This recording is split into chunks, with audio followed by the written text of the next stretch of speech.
Hello and welcome to my very first YouTube video.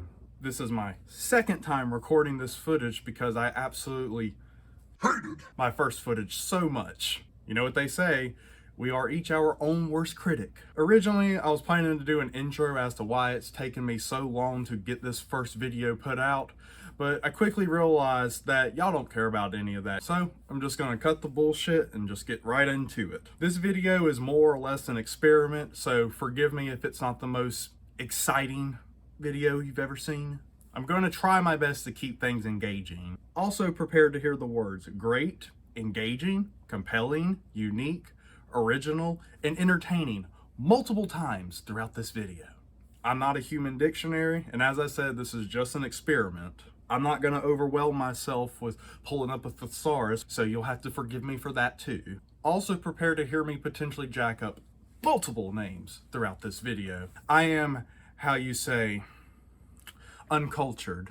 So apologies in advance. Also prepare for a bunch of jump cuts and for my eyes to consistently drift away from the camera to look at my script. I'm a total noob to this YouTube thing, and you know what? I gotta start somewhere.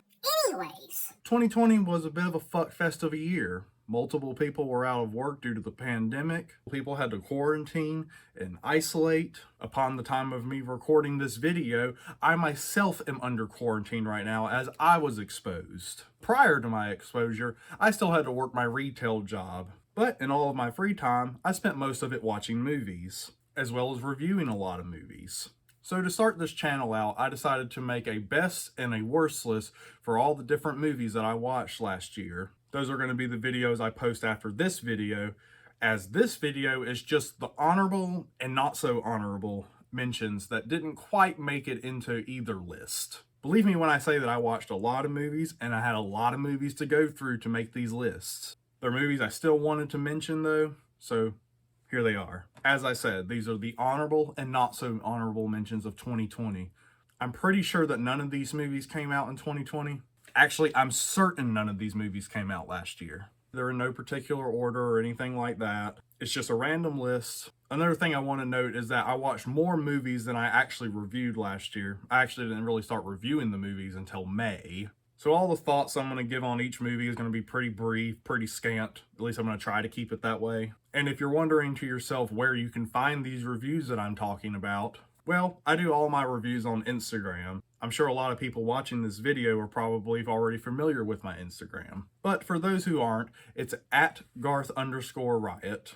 On there, I review films, obviously, as well as share my movie room, my movie collection, and stuff that I've bought, and really just anything else that I feel like posting about, but the majority of it's all related to movies. For everybody's convenience, I'm going to throw up the picture that I made the post under. So if you go over to my Instagram page, you'll know exactly what you're looking for. Hopefully it'll make it a little bit more easy and a little more convenient. It sure as hell won't be convenient for me. So without further ado, let's get started. Here's my honorable mentions of 2020. The first film in this list is Elf, directed by Jon Favreau, and it came out in 2003. And on my Instagram page, I gave it a strong 7 to a light 8 out of 10. I'm sure most of you already know what Elf is, as well as probably 90% of what's in this list here. But this was one of my favorite Christmas movies as a kid. I'm not as crazy about it as an adult as I was when I was a child, but it's still a pretty cute, heartfelt Christmas film. The cinematography and the music are great, the performances really fit. It's a modern day Christmas classic, and I revisit it each holiday. The next film in my list here is The Sandlot.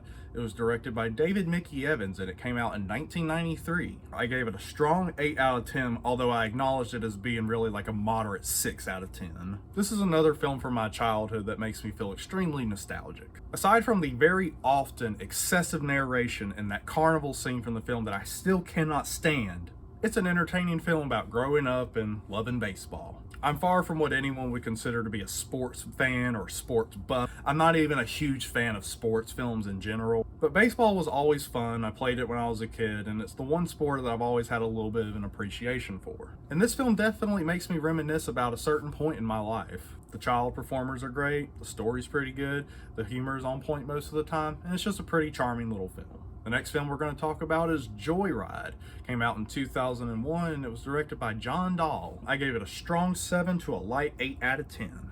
Before watching the film, I assumed it was some sort of an action film. I guess because of the title and because of Paul Walker being one of the main actors, I couldn't help but think Fast and Furious films. Needless to say, I was thrown off once I saw the very creepy, eerie opening titles. But thankfully, it's a pretty juicy road trip horror thriller. It's somewhat ridiculous, but it never takes itself too seriously and has a couple of moments that are actually kind of funny. Not to mention it boasts off of the charm of its main actors. It's not amazing or anything like that, but it's definitely thrilling and entertaining. The next movie in the list is The Green Mile, directed by Frank Darabont, that came out in 1998. Wrong. In 1999, I gave it a moderate 8 out of 10. Now, I've seen this film multiple times. It's a pretty long film, and the excessive runtime really never even bothered me when I was younger. And watching the film now, it's still pretty compelling. Tom Hanks gives an outstanding performance, as well as all the other actors, but especially from Tom Hanks. The story is both touching and unsettling. My main complaint is the length, really. It didn't used to bother me before, but I do feel that it's a little excessive now. There's a certain point where it feels like the film should be wrapping up, but it still goes on for like another 30 minutes. Nevertheless, though, it still maintains my interest from front to end, and I can't help but just commend the amazing performances. As well as the fact that this film was majorly shot in one location, and despite the long runtime, it never grows tedious, so it's a pretty commendable Stephen King adaptation. The next film on the list is Space Jam, that came out in 1996. This film was directed by Joe Pytka. Told you I was probably going to fuck some of these names up. When I reviewed this film, I definitely acknowledged it as being like a light 6 out of 10. But I said for me personally, it was like a strong 9 out of 10. And yeah, it's no secret, this film is really dumb. It's based off of a series of Nike Air ads that featured the Looney Tunes, and it starred Michael Jordan, somebody who we don't really necessarily know him for his acting abilities. But like some of these other films I've mentioned, it's a nostalgic film for me. I was born in the 90s and it came out in the 90s, so naturally, I saw it in the 90s. Like most people, I also love the Looney Tunes, and what I appreciate about this film is aside from a couple of moments here and there, it stays true to the spirit of the Looney Tunes animations, the original ones at least. The story is equally ridiculous and stupid as it is creative and unique. The special effects, as well as the film itself, is kind of dated and it's definitely not for everybody, but I can't help but love it. The next film in the list is The Sisterhood of the Traveling Pants that came out in 2005, and it was directed by Ken Kwapis, I guess. Continuing my already starting trend of butchering names. When I reviewed it, I gave it a strong 7 out of 10. I've seen the film a couple of times, and upon the first time I watched it, I was thoroughly surprised. I just assumed it would be a film that I wouldn't be able to connect with, but it's a pretty sweet film about friendship and the trials and tribulations of growing up. Now, I wasn't ever a teenage girl, obviously, but the majority of the events in the film feel pretty realistic and believable. The actresses are great, the drama's pretty compelling, and like I said, it's just a sweet film. My only qualm is that the timeline with the pants is just a little confusing. The next film on my list is Tommyboy. It was directed by Peter Segal and it came out in 1996. I gave it a strong 7 out of 10. This is definitely my favorite Chris Farley film, and him and David Spade have amazing comedic chemistry. The supporting stars are pretty good too. The premise isn't entirely unique, and some of the scenes feel like elongated comedy sketches for like a Saturday Night Live episode, but it's a pretty entertaining film overall that gets a lot of laughs out of me. This next film, I'm sure some people are going to disagree with me as it being a honorable mention, as it's probably pretty not honorable with a lot of people, but I appreciate it for what it is. And that film is Home Alone 3. Came out in 1997 and it was directed by Raja Gosnell. And when I reviewed it, I acknowledged it as being really like a strong 5 to a light 6 out of 10 film, though I said my personal enjoyment and entertainment of the film is really like a 10 out of 10. But I'm biased towards the Home Alone films, but that's a topic for another day. When it comes to the first 3 Home Alone films, yes, there's more than 3, it's considered to be kind of like the ugly stepchild of the 3 main films. And I can understand why. The cast isn't nearly as memorable as it was before, and I could bring up a multitude of issues with the story. I mean, come on, it's technically not even a Christmas film, yet the only time you're ever going to want to watch it is during Christmas with the other Home Alone movies. But nevertheless, I think this is a little bit more of a respectable sequel than the second film, as the second film, it just blatantly copies so much from the original film. And not that this film is entirely innocent of that, but the filmmakers try to do something a little bit different. They saw the criticism that came towards the second film for how much it copied the first film, so I think they were just trying to do something a little bit different. And you know what? I can respect that. It's a little bit more realistic than the first two films. Not to say that it's entirely realistic or anything like that, but as far as the amount of plot conveniences in this film go, they're not nearly as abundant as they are in the first two films. So I appreciate this film for trying to be a little bit more original, and I actually think the traps are pretty great in this film. It's far from perfect, and I can totally understand the hate a lot of people have for it, but I just can't bring myself to dislike it personally. The next film in this list might not be quite so honorable to some people as well, and that film is Halloween 3: Season of the Witch.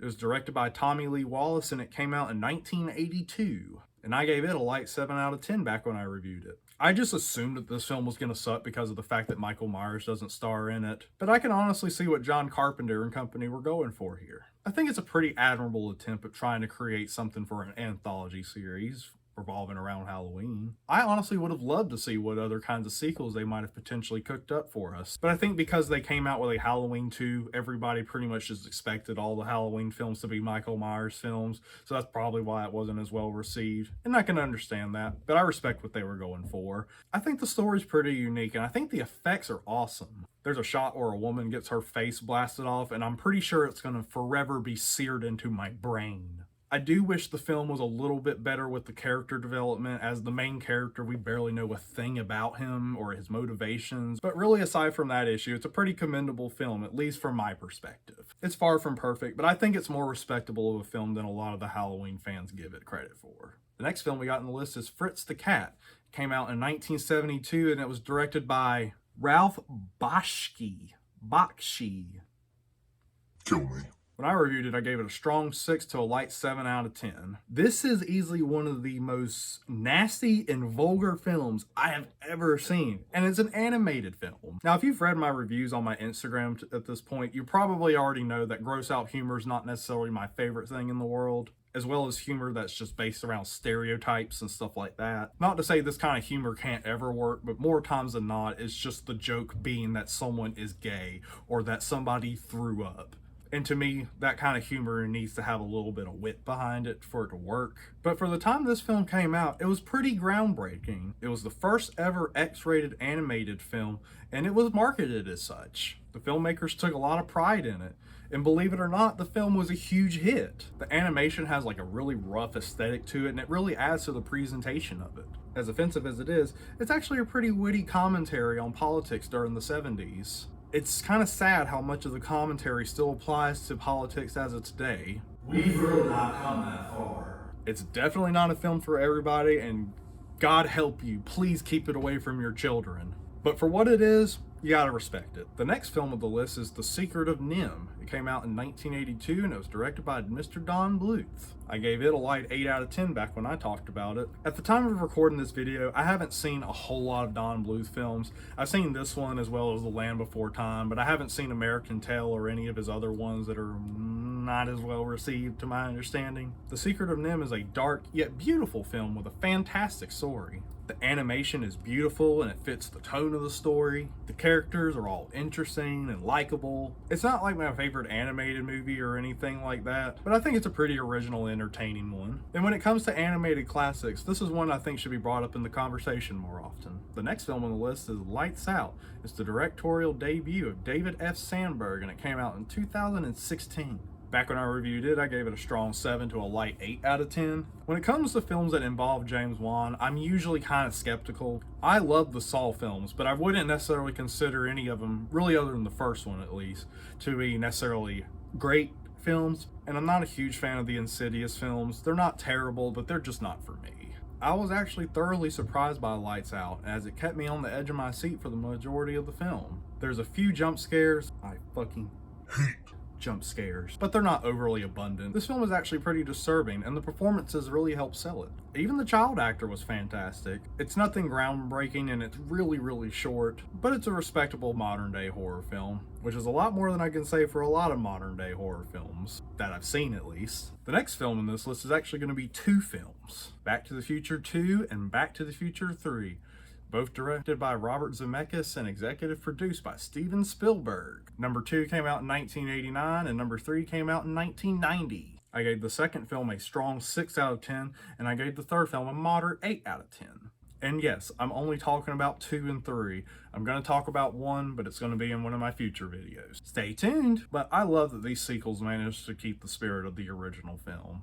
The performances from Michael J. Fox and Christopher Lloyd are still as engaging and entertaining as they were before. The set designs are great, although I feel like in the second film it might seem a little dated now, considering we've pretty much hit that point that one takes place in. Look around us though, we're not living in nearly as a futuristic society as portrayed in that film. I also think the second film has a bit of an abrupt ending, whereas the first one felt like it had a legitimate ending, despite it also being kind of one of those to be continued kind of endings. Despite my complaints, I do feel that the second film is a necessary part of the story, and the high points outweigh the low points. I think that the third movie, on the other hand, is definitely better than even the second movie, though maybe not quite as refreshing as watching the very first Back to the Future film for the first time. But it's still fun and entertaining, and it has aged a lot more gracefully than the second film. Plus, the ending feels like it's a legitimate conclusion, and I'm really glad that Robert Zemeckis and Steven Spielberg didn't try to continue milking the shit out of this franchise, because I have a strong feeling that probably any more sequels that followed after the third film would have probably not been that good.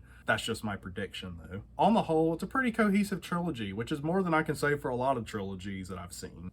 Alrighty, we're halfway through. Still got a few more honorable mentions. The next film I'm going to talk about is Spy Kids. Came out in 2001 and it was directed by Robert Rodriguez. Gave this one a light 8 out of 10. As a child, I never really had much interest in the Spy Kids films. It honestly wasn't until I was an adult where I finally decided to check them out. And man oh man was I missing out. But we're just going to talk about the original. This is such an influential film for action films starring children. So many lame ass films popped up as a result of this, but none of them match the fun that this first film here presents. The child actors are fantastic, and I know I've used this word multiple times already, but they're believable. I know I'm harping on child actors being believable, but believe me when I tell you that more times than not when I see child actors in films, they're not all that convincing. But in this film, they feel like a legitimate brother-sister duo. The creativity of all the characters and the crazy gadgets is really, really cool. Some of the gadgets, though, are kind of weird and stupid and a little bit questionable even. And some of the effects have not aged all that well, but the uniqueness of this film is what makes it work. And even though I didn't really watch these films as a kid, I saw multiple trailers on my VHS tapes of multiple other movies that I owned, so I still get that sense of nostalgia while watching them. The next film we're going to talk about is Disturbia. It was directed by DJ Caruso and it came out in 2007. I gave it a strong 7 out of 10, and I've seen it a few times. This film features one of my favorite Shia LaBeouf performances, and I think the initial premise of the movie really stands out. I can't say that I've seen a lot of horror thrillers that involve a teenager who's under house arrest, and the approach to the premise really works. The characters are entertaining, the story's pretty juicy. I just think the climax is where the film falters. It's kind of predictable and it kind of loses the sense of originality. The killer is kind of mysterious, but he quits being intimidating once the climax of the film really starts kicking in. But overall, I think this is a pretty cool horror thriller. The next movie I'm going to talk about is Uncle Buck. It came out in 1989. It was directed by John Hughes. I'm a bit biased towards this one. I grew up with this film. Even when I reviewed it, I acknowledged it being as a light 6 out of 10, though for me personally it being like a strong 8 out of 10. The reason I feel this film's kind of flawed by today's standards is because it tries to tackle a lot of very mature concepts. And considering that this is a family film and when you compare it to today's standards, it's just a little inappropriate, and a lot of these same subjects it tries to bring up would not be brought up in a family film now. It tries to tackle the concept of young love and teenage sex. I probably wouldn't want my own kids watching it, if I had any. But, you know, as a straightforward comedy movie, it works. John Candy is just as charming as he is in about anything I ever see him in. And the child actors are adorable and hilarious. Especially for Macaulay Culkin, who has multiple moments where he really shines. I can totally see why John Hughes wanted to involve him in the Home Alone films after working with him in this film. Aside from the moments where the film tries to tackle mature subject matter, I do think that the overall messaging is pretty effective. The next movie in the list here is Men in Black. It came out in 1997 and it was directed by Barry Sonnenfeld. Untitled. It was also executive produced by Steven Spielberg. I gave it a moderate 8 out of 10. No, I'm not talking about the second film. It's not amazing or anything like that. It's not terrible either, but I just didn't think it was worth bringing up in this list when compared to the first one. And since the first one didn't make my top list, it definitely had to be in this list. Hence, the second one got rolled out of the conversation. Anyways, I love the first Men in Black. It's creative, it's funny, it's entertaining. As far as ridiculous alien films go, this one does not take itself too seriously, which makes the holes of the story a lot more forgivable. When I reviewed it, I raised a lot of questions as far as the story and some of the logic going behind everything. But I'm not going to get into those questions right now. You could just go read the review. Despite the flaws, it's always a fun film to revisit. I've seen it multiple times, and I can't help but love it. Will Smith and Tommy Lee Jones have fantastic chemistry in this film, and it stands as a good reminder as to why Will Smith works so well in charismatic roles, something that he doesn't ever fucking do anymore. It's pretty disappointing, but whatever. Moving on now. The next film we're going to talk about is Dread. Came out in 2012 and it was directed by Alex Garland. I gave it a moderate 7 out of 10. Looking back on this film, it's a lot more commendable than I gave it credit for, and I gave it a pretty decent rating. I was pretty impressed even. It's a shame that this film was a bit of a flop because it's a pretty impressive movie overall. The subtle, dark humor is on point a lot of the time. The world building of this film is very refreshing and unique and different. The action and violence is really thrilling and extremely well done. I think that this film has moments where it lags, but who knows? I might could rewatch it and have a totally different feeling on that. I haven't seen the film that Stallone starred in that was based on Judge Dredd, and to my understanding, it's pretty terrible. So it's cool that someone took the same character and gave him a film that's actually worth praising. The next film we got on the list here is Juice. It was directed by Ernest R. Dickerson, and it came out in 1992. I gave it a strong 7 out of 10. I've seen a handful of Hood films, and Juice isn't necessarily my favorite per se, but that's not saying much, as I do think that this is a, dare I say, juicy Hood thriller. The acting is top-notch, especially from Tupac, who gives an extremely unsettling and menacing performance. The character he plays is totally unhinged, and Tupac sells that phenomenally. The characters themselves and their relations to one another feel real, the story is engaging, and the music slaps. My biggest qualm with the film is, despite its subject matter, it's not a very deep film. It doesn't really go into a lot of depth as far as the issues it briefly addresses. I always walk away from the film satisfied. I've seen it a couple of times, but each time I walk away, I'm not really left with a whole lot to chew on versus films like South Central that give me a lot to think about. Not to mention the drama of that film is so crushing, as well as other films like Boys in the Hood. Still though, it's a pretty good thriller film that really captures the mood, and it boasts a lot of great hip-hop tunes. Alrighty, last but not least for the honorable mentions here,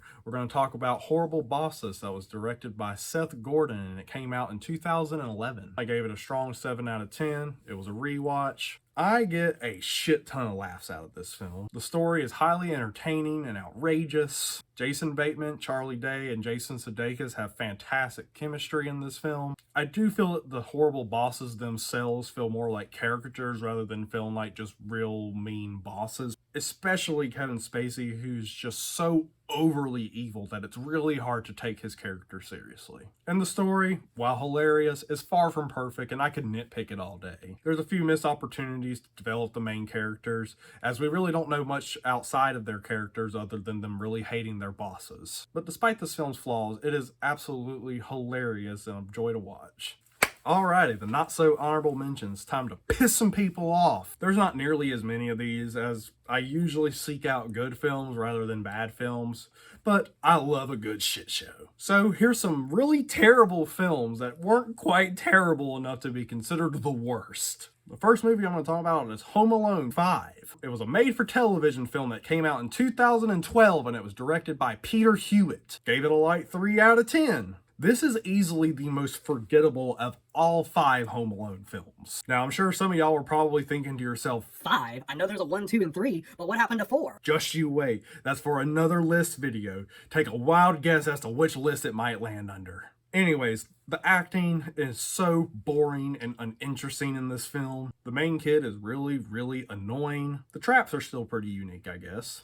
And I can at least commend this film for not trying to be an outright Home Alone copycat, but it's still a far lesser version of any of the first 3 Home Alone films. If you've never seen or heard of it, don't feel bad, you're really not missing much. The next not so honorable mention is Carrie, but no, we're not talking about the one from the 70s. No, we're talking about the 2013 version that was directed by Kimberly Pierce. I gave it a strong 3 out of 10, and honestly, I feel even less than I did then. Easily one of the most pointless remakes I've ever watched. Like I said, the original came out in the 70s, and what made it work so well is its low-budget charm. That low-budget charm made it feel kind of realistic. But in this film, everything's just all big budget and feels fake as shit. It hits almost every single beat as the first film, yet nothing is added to make this remake feel necessary. I don't hate Chloe Grace Moretz, but she's nowhere near as believable as Sissy Spacek's portrayal of the Carrie character. The only thing that I really can commend this film for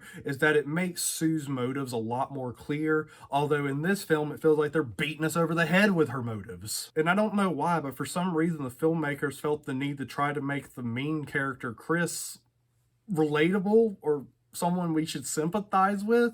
In the original film, she was just an asshole. I'm not really sure what they were thinking on that front. It's just so stupid and unnecessary. Like this whole fucking film is. There's a right way to do a remake, and there's a wrong way to do a remake. And this is a prime example of a fucking terrible way to do a remake. The next not so honorable mention is The Object of Beauty. It came out in 1992, and it was directed by Michael Lindsay Hogg. I gave this piece of shit a strong 4 out of 10. I was being pretty generous when I gave this film a strong 4 out of 10, because honestly, it's probably more like a light 3 out of 10 at this point for me. Goddamn, is this film fucking boring.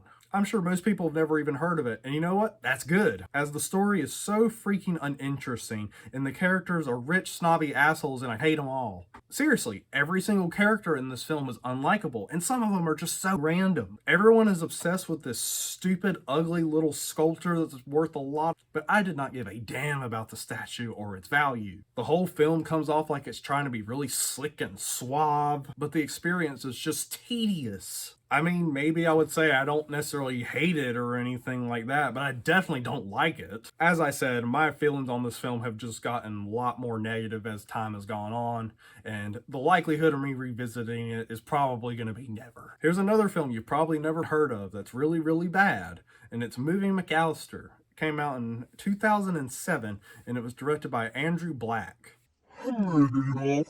This movie is also really fucking boring. I have no idea who Ben Gorley is, but he's the star of this film, and he sucks. John Heder gives one of his most annoying performances ever, and Mila Kunis gives one of her most unremarkable performances ever. Though this film as a whole is unremarkable, so that might not really be entirely her fault. She just really didn't have a lot to work with here. I'd say at least 90% of the time the comedy falls flat. I mean, it's not an incompetent film, but it's just such an unnecessary comedy movie. Like I said, you probably don't even know what it is, and keep it that way because this film is just fucking lame. The next film I'm going to talk about is Eight-Legged Freaks. It was directed by Elroy Elkayem, and it came out in 2002. I gave it a moderate 5 out of 10. There's not really a whole lot to say about this one, as it's not really good, but it's not really bad either. It's just really forgettable, and it's really dated. I suppose it's supposed to be like a horror comedy like Gremlins. It has its funny moments, but they're just far too sporadic, and rarely did this film ever even startle me, much less actually scare me. Plus, the special effects have aged so incredibly bad, and they just distract from the viewing experience. I mean, David Arquette does keep things engaging, I suppose, but overall, this film is just in one ear,